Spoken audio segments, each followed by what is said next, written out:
Hi, my name's Daniel, and I'm a weeb.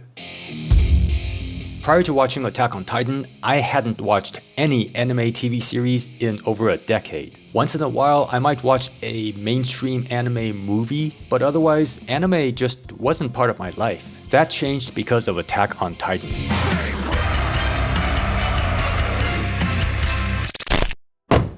For those unfamiliar with Attack on Titan, the basic premise of the show, at least in the beginning, is about the last settlement of humans protecting themselves from these ugly giants that have violently wiped out the rest of humanity. A boy named Eren and a branch of the military called the Survey Corps, also known as the Scouts, make it their mission to find out the truth about these titans and destroy them. If I had to put Attack on Titan into categories, I'd say it's a mixture of action, drama, mystery, a bit of horror, medieval fantasy, and World War I. Although I'm a fan of the show now, I did not immediately love it at the beginning.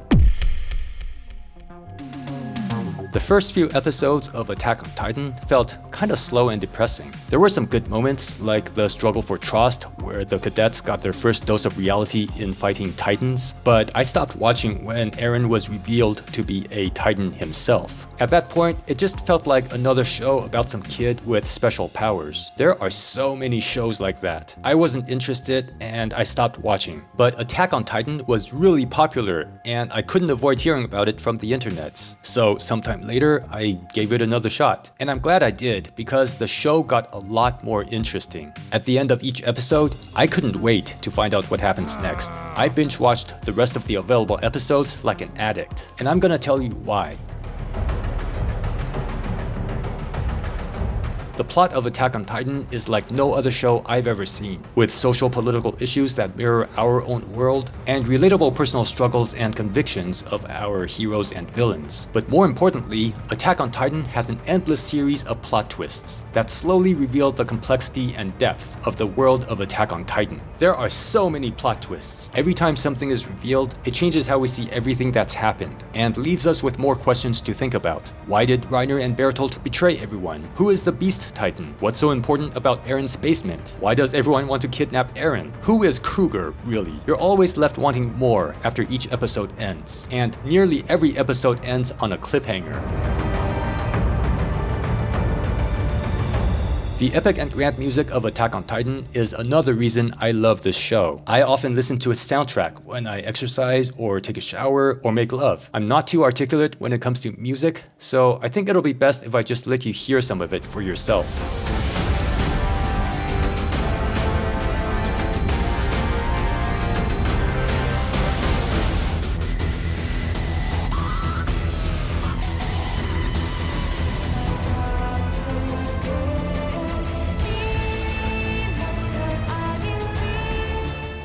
The action sequences in Attack on Titan are awesome. Facing off titans with the omnidirectional mobility gear and some box cutter looking blades makes for some really unique and exciting scenes. The way that the scouts fly around kind of resembles Spider-Man swinging around with his webs. In Season 4, the titans are animated with CG, and the action sequences are next level. Some people don't like computer animation in anime, but I think the animation studio did a really great job. Honestly, it didn't even occur to me that they were CG until I read that somewhere. Other than some janky scenes with the Colossal and Attack Titan, and some scenes where the studio had to cut corners, everything else looked pretty great. In terms of art and animation, I think Demon Slayer is probably the best I've seen for anime, but I would still rank Attack on Titan very high in terms of its art and animation.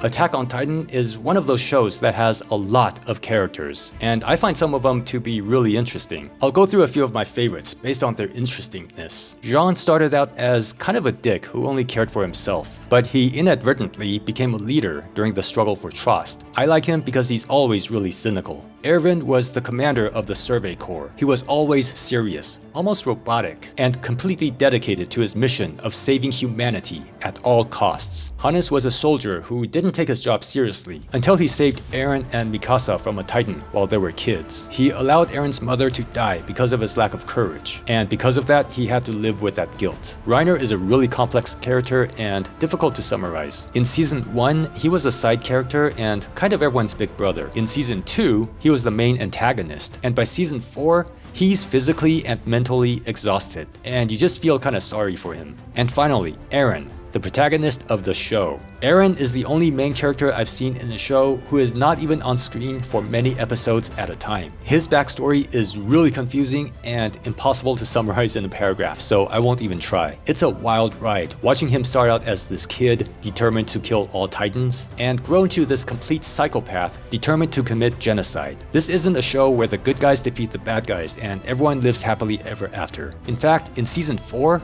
there aren't really good guys and bad guys anymore. There are just different characters and different factions with opposing goals and difficult decisions to make.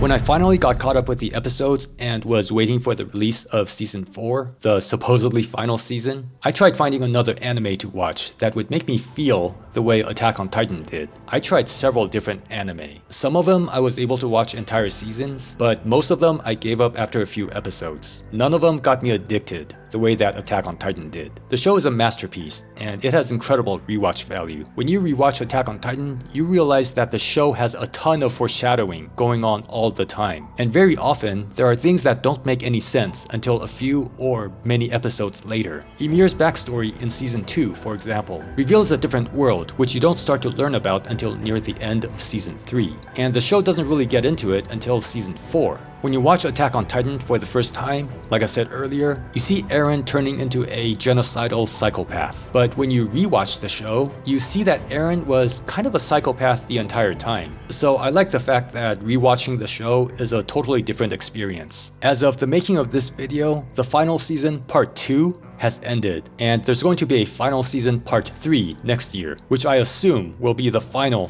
part of the final season. We'll see. In the meantime, I've just finished rewatching season 2, and I'm about to start season 3 again. And that's how I became a 40-year-old weeb. If you're still watching this video, thanks a lot. Hit the like button and leave a comment if you'd like me to make more videos about TV shows or movies. Or if you prefer that I just stick to electric skateboards, let me know as well.